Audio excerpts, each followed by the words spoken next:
Hi, this is Tom Kane, the voice of Jedi Master Yoda.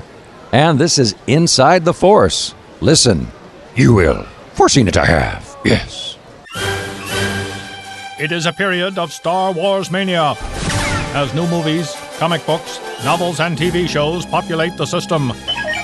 Fueled by their love and passion for the galaxy far, far away, two exceptional geeks tap into hundreds of holocrons in order to bring you the knowledge and insight of all things Star Wars. Come and join them as they go inside the Force. Hey everybody, welcome back. Inside the Force, Dave Cottingham here with Casey Cooley. Hello everybody. Had the week off last week because I guess we mentioned it before. I was going to Disney, right? You're going to the heart now of Star Wars. The heart of Star Wars. So I was in Disney for a week, so we didn't do a show obviously last week, but back this week. Of course, this past weekend was New York Comic-Con, which we got a lot of information from Star Wars, which we'll go over. Got a lot of books to review. 6 comics. 4 from last week. 2 came out today, including brand new number 1, Chewbacca. Yeah. A little bit of news to go over, but overall, been fairly quiet on the Star Wars front. Rebels premiered this evening. We actually just watched the episode, so we'll talk a lot about that. So, we're back in the swing of things. 63 days away? 64 days away? Yeah, probably 64. Yeah, 65, 64. Wow. It's getting there. And more and more, of my students are asking me about it, what am I going to do? Are you excited? What are you going to do? It is getting close. So all that will be discussed on this episode of Inside the Force. So first up, of course, whatever news we do have, very little, I think, of the movies. Yeah, not much. I mean, I guess Episode 8 is still shooting. But we haven't seen anything from that. Rogue One, also pretty quiet right now. Just looking through some of the headlines here. We're seeing some rumors now coming about, more about trailers. The new trailer coming out. That's almost confirmed. It's pretty much. Everybody, I think, but Lucasfilm is saying that it's confirmed. It's Monday, basically. Monday. October 19th, right? Yeah. And you were telling me they also were saying that that's the pre-orders will start then. Now I had first heard about the pre-order. I'd heard or read that the pre-orders were going to come October 19th to be in conjunction with a possible trailer, over the weekend, but it sounds like it's all coming on Monday. But there's I'm reading a rumor here, but it's a rumor, so who knows about the running time of Force Awakens. I don't know if you've come across this at all. No. Basically, the rumor is that it's coming to be around 136 minutes, which is 2 hours and 26 minutes, almost 16 2.5 minutes. 16. Yeah, 16. 120. Second longest. Was it Attack of the Clones is 142. Third longest. Longest. Because Revenge of the Sith is 140 minutes. Yeah. And this would be 136 if that is true. Cities here they're might have been talking about what the rating means. I think not sure it's either PG or PG-13, but whatever. It doesn't have to be PG-13. No. It can be PG. That's fine. But 136. That's good. I wish it was like a 200-minute movie, but can't ask for everything. We're already getting spoiled with Star Wars enough, but that would be totally fine. But other than that, not much else going on. Some interviews with some of the celebrities that I'm staying away from, actually. Yeah. But it's all come together. Really don't need anything else to hold me over. Honestly, this last trailer will be plenty. And Star Wars Battlefront, that's it. To hold me over. Yes. My excitement has already hit the ceiling. Yeah, these and we'll go ahead and do this, kind of skip the Rebels and then talk about that after. But what's holding me over is the comics. Yeah, absolutely. You know what I mean? All the reading material. All the reading material, especially Shattered Empire. Yeah. Which we'll go ahead and talk about. Issue 2 was last week, and then issue 3 came out a week later. Insane. Which is weird. But we did Shattered Empire 1, I guess, a few weeks ago. It was like 2 or 3 weeks ago. But so let's talk about number 2. What do you think of who does number 2? I don't know why I just thought of that. Number 2, number 3, number 2. Shattered Empire. It's still fantastic. Been talking to my buddy Adam about it. He's reading them too. He's loving that. He's loving Star Wars also, the main series. But Shattered Empire is every bit as awesome as we've been hoping it to be. Loving the art. I love the new characters we've learned. Poe Dameron's parents. I am a little confused. Is Poe Dameron already born? Yeah, I was a little confused there too. They talked as if he was. It's only been. It sounds like he 2 might weeks be after. It sounds like he may be born. But she was just pregnant, wasn't she? Or did she already have the baby in the first issue? I honestly can't remember. No, they had conceived the child. No, I don't know if that was the conception. I don't think that was the conception. I think that was just. So they just had the baby's already relations. The baby's somewhere else. Oh, okay. You know what I mean? So the baby's around. The baby's been born already. Okay. I'm guessing. Yeah. I was with you. I thought that may have been the conception. Yeah. But now that they're mentioning the baby's already born, so because this is still close to right after the Empire. That's fine. Fell. So, but anyways, other than that, in the third issue here too is also really awesome.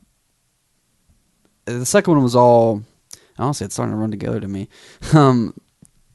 Refresh me. So the second one was that when she? Well, the second one's when they kind of split up. Yeah, and she rescued that planet from the Imperial forces, Kawa or whatever that planet was called, or and then Princess Leia, and the lady Bay went to Naboo.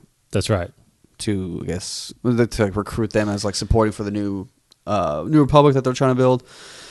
Because I think the Empire they're spreading. She's tasked with spreading the message, right? That the Empire has fallen. Mm-hmm. Do you commit to the new Republic? Basically, is what she went to talk to the Queen about. Yeah, it was cool to see Naboo talking about Palpatine being from Naboo. House, it's all very much so. It's like bad. It's like Naboo's really embarrassed by Palpatine's connection, all that kind of stuff, which is interesting. Yeah, Kawa City is what you're talking about. City. Sturdic 4, I guess, is the planet. Mm. This is 17 days after the Battle of Endor. That was crazy seeing an AT-AT walking through a city. Yeah. I thought it was Coruscant at first. I was like, oh my gosh. But yeah. That was nice. That was really nice. And then the third issue had an awesome cameo of sorts from a fan favorite character. Yeah, that was crazy. Super awesome moment. So number 3, which came out today, which we obviously won't spoil too much, but it finds Leia.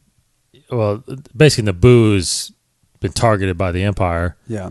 The Emperor from the grave has left requirements or missions. It's almost like contingency plans. Yes. If he were to die, or very much like so. Yeah. Almost like in my last will and testament. Go out and do this. Yeah. And all these Imperial admirals are following suit, so they're basically launching an attack on Naboo. Yeah. And Leia has happened to be there, so they're basically counterattacking. Yeah, and then they went to a familiar place, and really cool what Leia's doing there. So it was cool to see some old images from Naboo with those starfighters. Yes. And all that was really the whole nice. hangar and everything, and. This is interesting that even that Imperial, I guess, section and the guys in the Star Destroyer, one guy was saying we got a message from the Empire where the Emperor's dead. Like I said, that's treason. That Republic propaganda is treason. So it's like some of the Imperials don't even want to believe it's true. Yeah, it's just an interesting mindset. I'm still surprised all this is happening. So it's really cool. Yeah, it's a completely different take than the expanded universe. Oh yeah, You know what I mean? Like, completely. yeah. And it makes more sense to me, honestly. Yeah. I mean, I love the Thrawn trilogy. I thought that that was amazing. Because in EU there were still these sects, these imperial sects, kind of hidden, and every now and then one would come. He had Thrawn bringing his guys, and that one crazy chick with her Death Star prototype. I can't remember her name. She came and tried to destroy everything. But this is much more believable to me how they're last fighting stand. Yeah. After the Endor Well, I battle. remember there being I remember the book. I think it was called the Chewbacca, which is right after the Battle of Endor. I mean, it takes place. They're at the Battle of Endor, or they're at the celebration, and then they leave. But I don't remember that having to really do much with Imperials. That was a whole other thing that was happening. So it was almost as if the New Republic was kind of established already, and then they were trying to just help planets and stuff. And I didn't feel like, at least what I read of the expanders, I just didn't feel like this was happening. Like the Empire was still trying to keep fighting, and keep control. So Shattered Empire, I definitely want to pick that up. Let's see, we'll go back to last week. One of the good books that came in last week was Vader number 10, which I thought was awesome. This continues to be pretty much right on par, I think, with Star Wars. But Vader, this had a really, again, kind of a cool little nostalgic reference. He's got this girl Alpha. Oh, right, what she does. And she goes to Naboo. Yeah. Back to Naboo to find out about Padme. Yeah. And if she truly lost the baby at birth or at death. So she was looking for that information for Vader to prove that possibly there was a son involved. Because, obviously he got to believe there was, because he knows the name, right? I mean, he knows Luke Skywalker. Yeah, so Vader knows. He's like, well, she lied to me. She lied. So, very interesting side of the stories, of Star Wars, where this is completely on Vader's point of view, kind of thing. So, very good. Continues to be a very good book on that side. And then the other one was Star Wars number 10. What'd you think of that? Star Wars 10. It's still good. I mean, I still like it a lot. I think Shattered Empire is now my favorite at the moment. I don't know if it's just because it's a new series, but Star Wars is still really good. I just want them to explain the whole Solo thing. Yeah, they're dragging that on. I mean, she seems to be an interesting character. I don't know, but their story is interesting. I want to see more of Luke. I think Luke's kind of he's got me more. I'm more involved with Luke's story just because I guess he's trying to find the Jedi Temple and all that stuff, and we found out a little more about the condition of the Jedi Temple on Coruscant. So it's pretty cool, and finding more about just what remains of the Jedi and all that stuff. So it's really exciting, and both their stories, Solo and Leia, and the Lady Solo story and Luke's story, they're coming together now. Finally, they're going to cross paths, so it'll all get resolved. But very exciting stuff.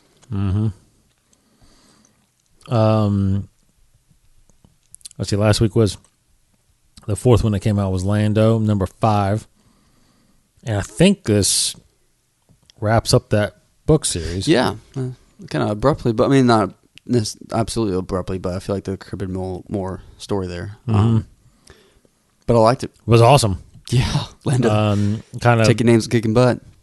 Yeah, it's basically you find out something about Lando in here that was very interesting. Kind of like how he's viewed. Yes, yeah, that was pretty cool. And it's how intentional it is. Yeah, he's very good. He's very good. I don't want to give it away because it does shape. Man. Yeah, because it does shape again how you kind of view him in Empire. His exchange with Lobot and their interactions is very, very cool. Very much so. So the whole storyline with the Emperor's ship and him being on it definitely gets resolved in this. And Lando obviously lives to fight another day, but because this takes place obviously before episode 5, but very good series, very, very, very good series. So it's only a 5-issue series. Probably can wait for the trade. Pick that up by Lando. Charles Soule, who's a fantastic writer. He's awesome. And he's writing a new comic that we'll talk about in a second. So the last one was the new #1 series that came out, Chewbacca #1, which kind of finds Chewbacca on a solo outing here. Ooh, so nice. No pun intending. Yeah. So what do you think of Chewbacca? I actually liked it. I thought I would, but I'm always hesitant about the comics. Unfortunately, hesitant about the comics that are not about the main characters, or even some of the solo comics, like when the Princess Leia comic was around. I'm always hesitant. I feel like they won't do as well because I don't know if they can hold their own by themselves. This was a fine, first issue. I don't know what the whole plot will be, I guess, with Chewbacca and this kid on what I can't remember what the planet is, but I thought it was really funny how we first saw Chewbacca just lounging in that field of flowers or whatever, just kind of like relaxing. Yeah, I know, right? It was so strange, but I guess he's taking a leave of absence after the Battle of Yavin. He's just kind of going off. And so is that when this is? I was confused on when this was. The crawl made it seem like it was right after that, and he's kind of taking some time and doing his own personal mission. Oh yeah, the Battle of Yavin. Okay, because I was thinking, I thought it might have been Han Solo for a second. Because I was like, if I didn't know that this was after the Battle of Yavin, I was thinking that maybe this is going to turn out to be like Han Solo and how he meets Chewbacca. But no, this is definitely I thought it was, for some reason. I was thinking when I saw that, I was like, wow, how much longer after Shattered Empire? Oh yeah, they have time to hang out. I was thinking, but but no, yeah, you're right. This is after the Battle of Yavin. So, but I liked it. I'm interested to see how it goes. I can't judge it too much. It wasn't a bad comic by any means. So I'm just kind of waiting and seeing what direction it's going to go. Yeah, if they honored him correctly, he'd be laying there with a little medal around his neck. Yes, that's why he's sulking. He's like, they don't need a medal. I'm gonna go over here. You guys, just forget you guys. Yeah, and it looks like he stole an A-wing. yeah. Because it looks like almost crash landed. He literally just got mad after that, took an A-wing and left after that ceremony. He's like, forget this. I'm out of here. That's hilarious. Actually, I think it's broken. Yeah, but he just went to play some sabacc and won money and did his thing. But Chewie's really showing his own, in the Star Wars comic. Him and C-3PO kind of were on our shit out. Chewbacca's really, they're singling him out. I feel like and just making him, contrary to where I think he's making him stand out and become more independent on his own outside of Han Solo. And you can clearly. Honestly, you can kind of see that in the toys because all of the Black Series Force Awakens figures that are out, he's one of them. Yeah, none of the other original cast members have been released yet. Comic-Con, you saw the Han figure actually. They released the Black Series looking Han Solo. Yeah. Looks kind of rough. Yes, But no, Chewbacca. I think this is a limited series. I think it's 5 issues as well. So check that out. I was just about to tell you who the writer is of it. It's Gregory Dugan, and the art is done by Phil Noto. So go check. Go pick that up. Yes, go indeed. pick that up. Of course. Love seeing the Lucasfilm story group right there. Pablo and Leland, our dear friends. Okay, so that's all the books right there. And I think I'll look up what's coming next week. But in the meantime, let's talk about Comic-Con real fast. what came out of New York Comic Con. Basically, the biggest news, at least what I think was announced, was the basically the book slate coming on different things. Several books. And it's interesting because, the one, let's see, I think it's a June. I think it might be. All these are, except for the Aftermath ones. I feel like all of them are. Yeah, junior novels.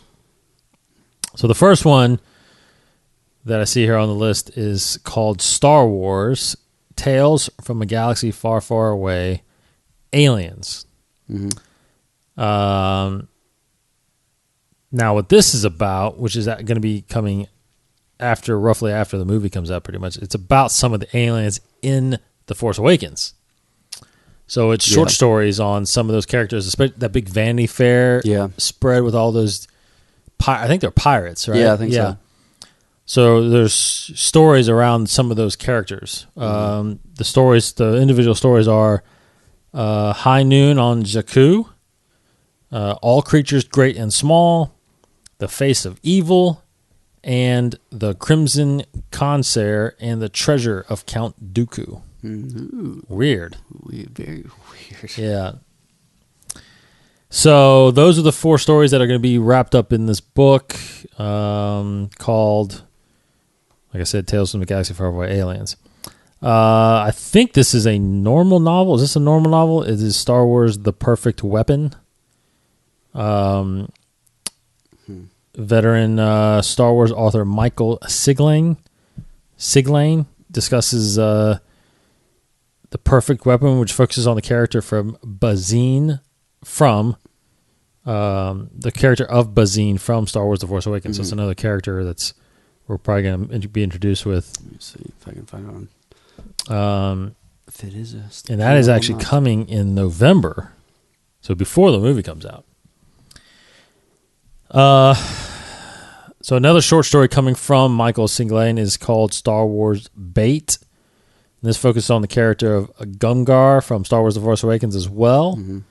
So you've got those 2 books there from characters from The Force Awakens. That one is going to be released in December.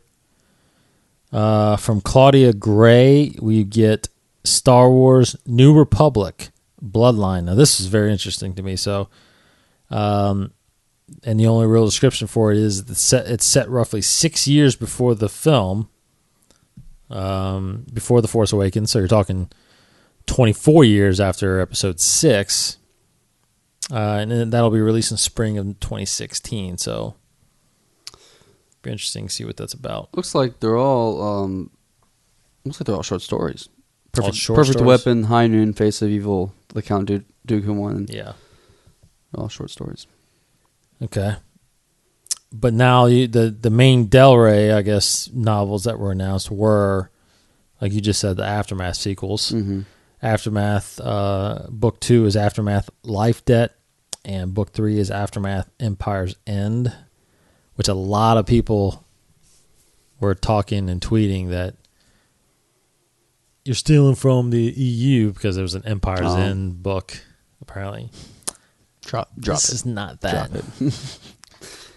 So that's Chuck Wendig still writing those 2 books. It's crazy, though. I don't know why, but I guess it takes a while because the second book is not due out until summer of 2016, and the third one's not due until summer of 2017. So we'll get episode 8 before we get actually the third book. Then of course a comic series that I'm actually very excited about because I'm loving all these comics, and like you said, Charles Soule is writing it. It is I think it's a limited series, right? I think so. Yeah, limited series. So that'll probably be 5 or 6 issues, but it's called Obi-Wan and Anakin. I smell sitcom. Yeah. Obi-Wan and Anakin. Obi-Wan and Anakin. Dun, dun, dun, dun, dun. Obi-Wan. You always do that. But anyway, this takes place in that time between The Phantom Menace and Attack of the Clones. So Anakin is depending on when it is. It's Yeah, it was Rat Tail. This guy's a little because ponytail. 10 years is the difference. Mm-hmm. So he was what? He was what, 8 or 9? 8, I think. Yeah. So depending on how long in between the 10, he's anywhere between 8 to 18. But that would be that's a 5-issue story arc, and it launches January 2016. So a little after, a couple weeks after Force Awakens, that book will start, and that hints at again Obi-Wan and Anakin. Charles Soule, man, awesome. So those are the kind of the books that were announced. And I'm pretty sure that was really the big news. There was a Comic-Con Rebels trailer that kind of got released. Not really seeing much more than you already know, except a little bit more of the Inquisitors that are going to be. Yeah, I mean, they've been talking about, Sarah Michelle Gellar plays the seventh sister. Yes. And then the other Inquisitor, something brother, or what, I can't remember his name. But yeah, just some more information about those guys. Okay, so then I think that's really it from the con. But since we're talking Rebels, season 2 basically of a Star Wars Rebels debuted tonight on Disney XD. They've moved the Star Wars show to Wednesday nights at 9:30 on Disney XD. I'm sure you can watch it there, or you can watch it on the Watch Disney app, Disney XD app. I think the next day. Maybe, it's pretty if not immediate. Sooner, yeah. They may put it up tonight. I think Later tonight, maybe after the Pacific Coast airs. Yeah. But this called The Lost Commanders. What did you think, Casey? It was a good first episode. I guess because I don't know. I keep thinking if this is the first episode of the season, I was expecting much more grander things happening. But technically, it wasn't the opening of the season. So we got that in the movie. Yeah. So we already had a very amazing opening to the second season. But this is the official, semi-official, whatever. But it was a good episode. Loved Rex. Been wanting to know what happens to him. This is a perfect way to use him and these other clones that we were reintroduced. I mean, I actually don't know. Did we know Wolf before? I can't remember if we met Wolf before, but Gregor we've met. Wolf is the one with the eye, right? It had the scar on his eye. Yes. Yeah. He was on the back. Yeah, he has been. I noticed. I actually watched some. I popped in one of the Clone Wars episodes, I think, and I was watching, and he was in there. Yeah. Because I saw the scar in his eye. Okay. So, all right, that's cool. We have been introduced to all three of those. Okay. But the other one, Gregor, I think you're talking about. Now he was in the Lost Missions, right? I think so. Yeah. No. Was it the Lost? Well, I thought one of them was the guy. It was the droids, right? When the droids got stranded on that planet. Maybe I thought one of them was going to be the one that we saw that was exiled from. Like he left the. Yeah, he was a commando, right? I think so. He was yeah. Arc.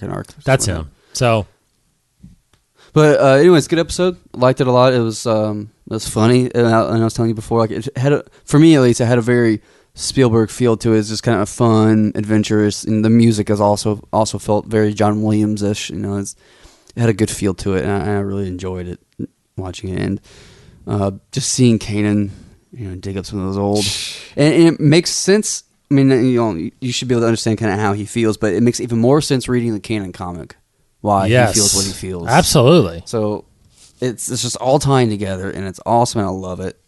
I can't wait to see what the clones do and how they help out if they survive. Who knows? I don't know. But it ended off with a good cliffhanger. Mm-hmm. And the trailer for the next episode looks amazing. No, I totally agree. I was, but I am with you a little bit. I thought there was going to be a little more maybe action to it, but to be honest, if you remember, it reminds me of kind of the first episode of last season. It was the droids. It was C-3PO and R2. So yeah, it's kind of an introduction kind of thing almost. So this was kind of that slow burn thing. They're building up to something because again, last year we got Spark of Rebellion Right. to kick it off. This year we got the Siege of Lothal, which had Darth Vader in it. I mean, come on. So it would have been hard to follow that up anyway, But no, good to see Captain Rex. Yeah. To know, I'm curious if, being at Celebration and hearing them talk about a lot of these Clone Wars episodes that didn't get done, there were arcs that they said that they were going to explore how the certain clones survived Order 66. Not survived, but didn't become affected by it. So, and I remember a lot of people in the crowd gasping like, man, that would have been awesome. There was so many storylines that they were going down, like Cad Bane and Boba kind of working together, and you had and this one was a very interesting one because all we've gotten really was we got those episodes that the clones discovered something. Yeah. Some of them discovered that there is a chip in them, and they but you never saw anybody try to remove it. Yeah. Like so they all surgically removed the chips. I'm wondering if we'll ever get told like how they found out about it or how they even knew where to I don't know. Yeah. And I don't remember. I have to watch those episodes. Yeah, I don't remember if I don't remember Captain Rex being in those episodes. Because it was about fives. It was about fives, but I mean, there was another guy who was hugely important in it, and I don't know if it was Captain Rex or if it was just one of the other clones that we've seen a bunch. But, right. But yeah, I mean, he found out. Yeah, they survived. So overall, very good start.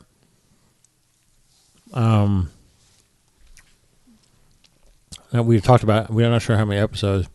Yeah, but I think it might be 18. I'll try to figure it out. Or actually, it might be 22 now. I might actually. That's what I was wondering. It might win a full season. 20? Might be 20. 20? Yeah, I think it's 20. That comes to memory now.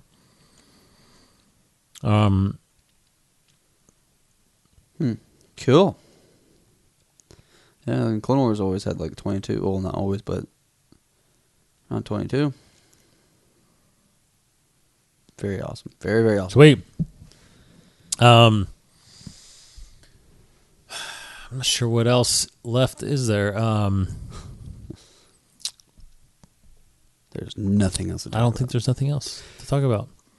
I play Battlefront. Oh, that's right. We wanted to talk about Battlefront. Yeah, I'm this close, and I'm holding up my fingers really close. Trust me, it's really close. I'm this close to buying an Xbox as well because I'm getting ready to get Battlefront as well. But you actually got an Xbox One, and got onto the beta. So yeah, and honestly, like I had not been following the beta stuff very much. I just assumed that you had to sign up for the beta and like go through all this because usually betas, I feel like you sign up and then it's very like shoddy kind of stuff. But no, I mean it started like early beginning of the month, pretty much October. I think maybe the 9th or maybe a little earlier than that. They EA, Disney, all of those guys released the beta version of Battlefront. You could download it for free on Xbox and PS4, play it for a few days, and that's it. It's basically like a demo version of it. And I didn't even think about it until this. It was Sunday, I think, or Saturday. This past Saturday or Sunday, my friend Adam said that him and his brother were playing Battlefront all day on PS4. And I was just like, what? And like, yeah, playing Battlefront, beta. And it's awesome. I'm like, holy crap. I got an Xbox. I already got an Xbox a little before then, but had it. So I went on the Xbox store, downloaded it, immediately started playing it. It's super awesome. Basically what they had is there's been videos released of people playing it online. You have the sort of campaign, not really a campaign. It's more like just a type of single player mode, survival mode that you could play. Like you just fight against 6 waves of stormtroopers on Tatooine. Really cool. Just what you've seen in the trailers, all these amazing graphics. It's all there. It's all true and real. The graphics are amazing. The environment, the activity of the remote when you shoot the guns and like the sounds. It all just feels so real and so awesome. So I played that a bunch. Were you able to fly? Not in that. No. So I went to the online. You can play online, and there. It showed you all the like different multiplayer. You mean? Yeah, multiplayer. Yeah. So I went on Xbox Live, played some multiplayer. So like Halo, where it's like like big group people that get in there and but different games. I don't know if it's just beta or if it's the real thing, but the parties, whatever you want to call them, the game. There's only about 16 people on each kind of team you can play, so it wasn't a huge. No, that's right. Because the old Battlefront it has games, to be limited. Yeah, because the old Battlefront game, if you played online, you would get a small amount of people, but you would still have a lot of bot computer characters fighting against you. Yeah, to make it like an army, to make it big scale. No, definitely not the beta. I mean, I guess it's not the real thing either. So there are two maps you can play online. So you had the ground, the soldier assault kind of one where it's you're on Sullust, the surface of Sullust. You're playing against the team, stormtroopers and rebels. And they are stormtroopers. It's not like first order stuff. Like these are stormtroopers. Mm-hmm. And in that you can actually rank up. You can get points and rank up and unlock weapons and other kind of secondary weapons like grenades and shields and booster jetpacks, that kind of stuff, which is awesome. Like you can only rank up to 5 in the beta, so I ranked up to 5 and kept getting points past that, and your points equal to credits that you can use to spend stuff. It's super awesome. I mean, I was reading some people kind of dogging it, saying they didn't like that the limit of players that could play was so low. There's several different things. Like the respawn was kind of weird. I mean, yeah, I just absolutely loved every single second of it. It started off horrible. Not nearly as good as I was on Battlefront 2. I was unstoppable in Battlefront 2. But this one took me a while because it's so... I mean, I don't want to say it feels real because I have no idea what it's like to be at a gunfight. But it feels more realistic as far as realistic video game gunfire can be. Whatever. Right. So really cool stuff. Played that a bunch. Then I played the Hoth map. And the Hoth map, you can do ships, you can do TIE Fighter or snow speeder. You can do an AT-AT. And wow. And I did that. I was an AT-AT for a while, which was awesome, smoking people. Played the TIE Fighter. TIE Fighter, the ship controls are complicated. They're hard to get used to. But they're almost similar to Battlefront 2, but it's just more subtle. It's more it's just much crazier to control the ships on this game. So really awesome. Saw Vader, saw Luke out there. I guess you have to. I guess it's like Battlefront 2, where if you rack up enough kills, you can become a hero or a villain, a villain, as they were called on Battlefront 2. So I would see. I'd be on Stormtrooper. I would see Luke charging me. I should be trying to delay as much. It's so intimidating. But we were able to kill him a couple of times, which is interesting. And, wow! And then one time by shooting him, throwing bombs, all this kind of crap, just trying to kill him. And then one time I saw Vader going after Luke, and I was from afar watching the Luke Vader battle of these two guys fighting each other. It was awesome. It was incredible, amazing. It ended on Tuesday. They added an extra day, but I didn't have time to play. I got from work too late and I couldn't play it. So, but I got about 2 days of playtime. I was playing it nonstop. So, cannot wait. This is truly an amazing game. When is it available? November 17th? Yeah. You can pre-order it now, get the Jakku thing, but I'll probably won't pre-order it. I'm gonna wait till I get paid to buy it. But I'm waiting to see if they come out with an Xbox exclusive. They I don't think so. I think there's like a PS4 exclusive one with Darth Vader kind of. They're doing a Halo one that just came out. Yeah, the Master Chief Collection. Yes. Yeah. Well, no, the Halo 5. Yeah. Okay. Yeah. Just came out, so they made an Xbox exclusive box for that. I think they did it for something else. There's a deluxe version of Battlefront that you can buy for like $10 more. There's also now a season pass because Xbox One's doing that season pass now. It's like just additional content. Yeah, like there's one for Arkham Knight right now where it's like $50. Well, for Battlefront, it's like $50 for the season pass. Where you're guaranteed to get 4 additional kind of like stories, like or content throughout. I guess the next year or so. Yeah.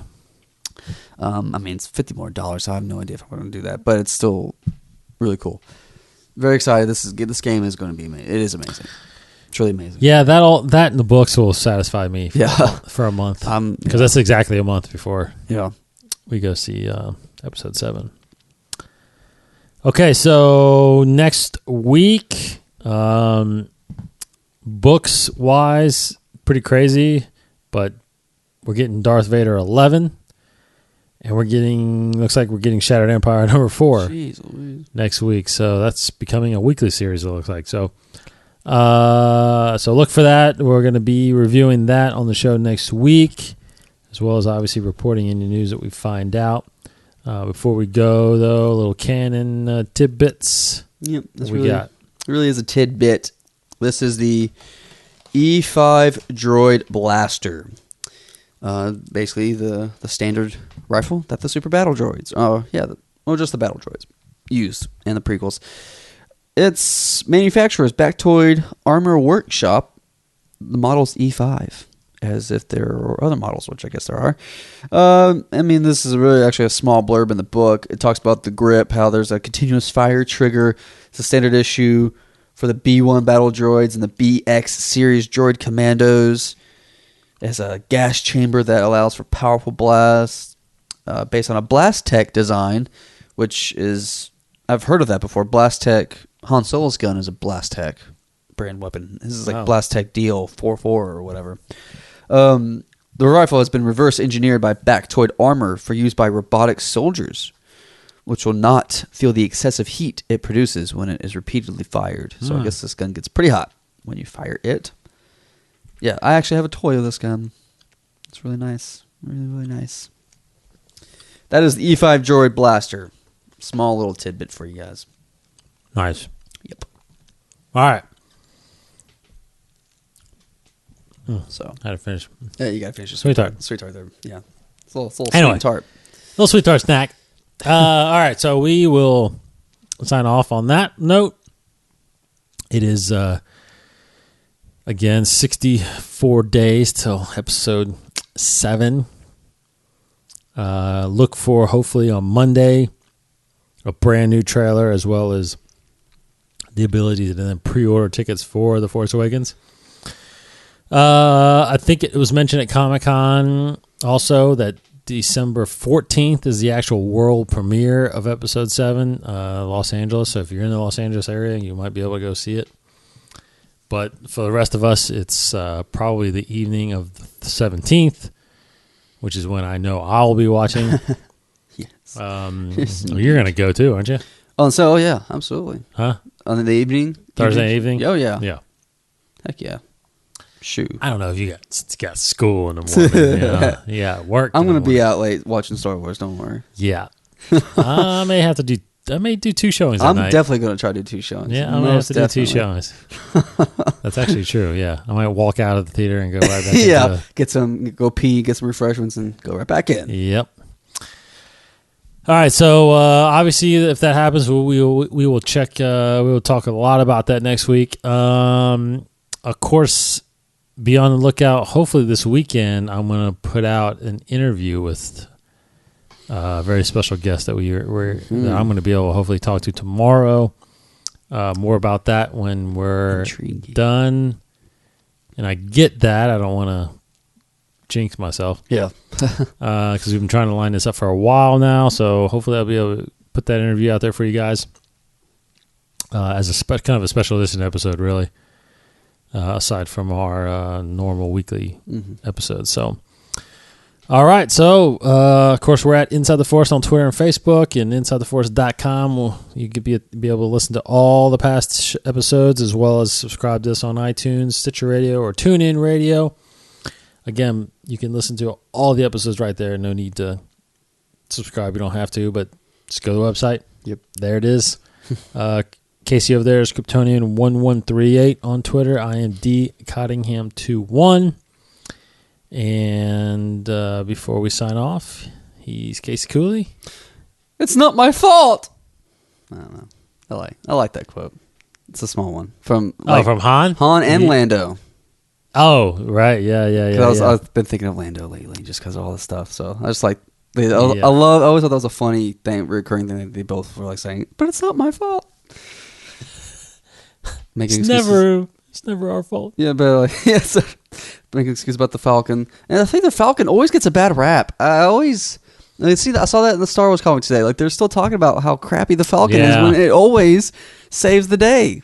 And destroys Death Stars. Yeah, like what? Come on, people. Yeah. It's a good ship. It is. But it's not their fault. Okay.